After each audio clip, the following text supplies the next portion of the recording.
તો ફાઇનલી મિત્રો પાછળની સાઈડ જોઈ શકો છો રાણીનો કિલ્લો.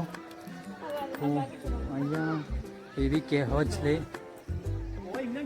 ઘણા બધા લોકો એવું માન્યતા છે કે ત્યાં ઘણી વખત રાજા અને રાણી બંને કળિયુગ છે તો પણ અહીંયા ઘણી વાર આવે છે એવું અમને અહીંયા સાંભળવા મળ્યું છે.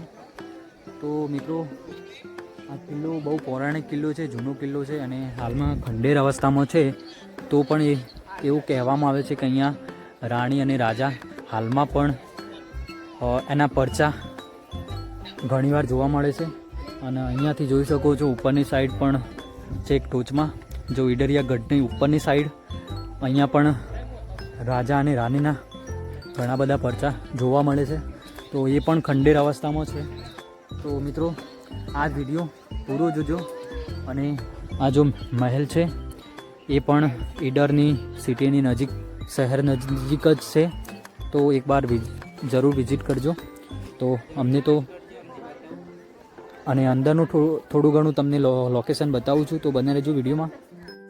તો ફાઇનલી મિત્રો જોઈ શકો છો અહીંયા નજીકથી કિલ્લો તમને ખંડેર અવસ્થામાં હાલ પણ જોવા મળશે.